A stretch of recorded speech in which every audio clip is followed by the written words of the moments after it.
بسم اللہ الرحمن الرحیم۔ ناظرین، آج کا پانچواں اور آخری ولاگ اور حدیث نمبر 107 اور پیج 230 اور 231۔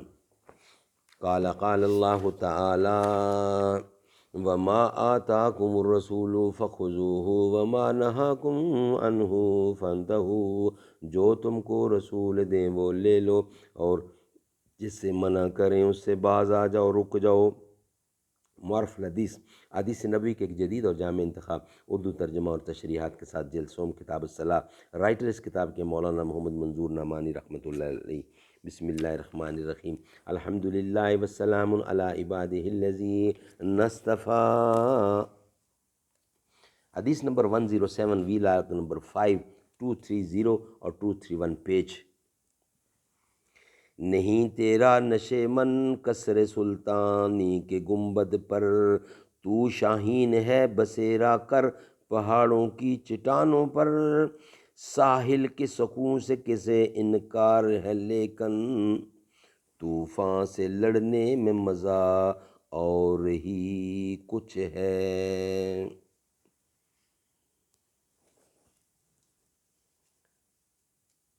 عقبۃ الشیطان اور اقعاء کا جو دوسرا مطلب بیان کیا گیا ہے، اگرچہ لغت کے لحاظ سے وہ بھی صحیح ہے، لیکن چونکہ کسی جاہل سے جاہل نمازی کے متعلق بھی یہ گمان نہیں کیا جا سکتا کہ وہ اس طرح نماز میں بیٹھے گا، اس لیے ناچیز کے نزدیک اس کو مراد لینا بہت بعید ہے۔ حدیث شریف، حضرت ابو حمید سعدی رضی اللہ سے روایت ہے کہ انہوں نے صحابہ کرام کی ایک جماعت کے سامنے فرمایا کہ مجھے حضور اکرم کی نماز یعنی اس کی تفصیلات آپ سب لوگوں سے زیادہ یاد ہیں۔ اس کے بعد فرمایا کہ میں نے آپ کو دیکھا ہے کہ نماز شروع کرتے ہوئے جب آپ تکبیر کہتے تو اپنے دونوں ہاتھ اٹھا کر مونڈوں تک لے جاتے، اور جب رکوع میں جاتے تو اپنے دونوں ہاتھوں سے گھٹنوں کو مضبوطی سے پکڑ لیتے، پھر اپنی کمر کو پوری طرح موڑ دیتے اور بالکل سیدھی برابر کر دیتے، پھر جب رکوع سے سر مبارک اٹھاتے تو بالکل سیدھی اسی طرح کھڑے، بالکل سیدھے اسی طرح کھڑے ہو جاتے کہ ریڑھ کی ہڈی کا ہر منکا یعنی ہر جوڑ ٹھیک اپنی جگہ پر آ جاتا جہاں سیدھے کھڑے ہونے کی حالت میں وہ رہتا ہے۔ پھر جب آپ سجدے میں جاتے تو اپنے دونوں ہاتھ زمین پر اس طرح رکھ دیتے کہ نہ تو ان کو زمین پر بچھا دیتے اور نہ ان کو سکیڑ لیتے۔ مطلب یہ ہے کہ آپ سجدے کی حالت میں ہاتھوں کو سکیڑ نہیں لیتے تھے، بلکہ آگے بڑھا کر اپنے چہرے کے مقابلے میں دائیں بائیں رکھ لیتے تھے، لیکن کلائیاں اور کونیاں زمین سے الگ اور اٹھی رہتی تھیں، اور پاؤں کی انگلیوں کا رخ سجدے میں قبلہ کی جانب ہوتا۔ تو پھر جب 2 رکعت پڑھ کے آپ التحیات للہ کے لیے بیٹھتے تو داہنے پاؤں کو کھڑا کر لیتے اور بائیں پاؤں پر بیٹھ جاتے۔ پھر جب آخری رکعت پڑھ کے آپ قعدہ اخیرہ کرتے تو اس طرح بیٹھتے کہ داہنے پاؤں کو کھڑا کر لیتے اور بائیں پاؤں کو اس کے نیچے سے آگے کی جانب نکال دیتے اور اپنی سرینوں پر بیٹھ جاتے، جس کو تورک کہتے ہیں۔ ناظرین، انشاءاللہ اس کی تشریح ہم نیکسٹ ویلاگ میں بیان کریں گے، یعنی کہ کل جو ویلاگ نمبر 1 ہوگا اس میں لائیں گے۔ آج کے 5 ویلاگ ہمارے کمپلیٹ ہوئے۔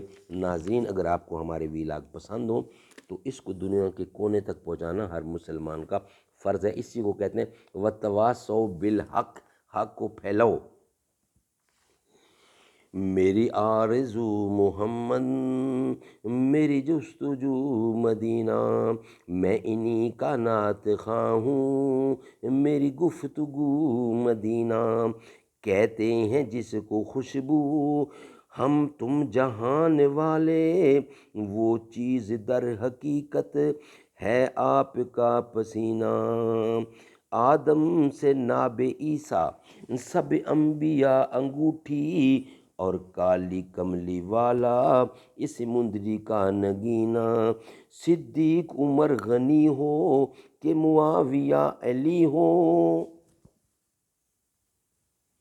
برحق ہیں مصطفیٰ کی اصحاب کی کابینہ۔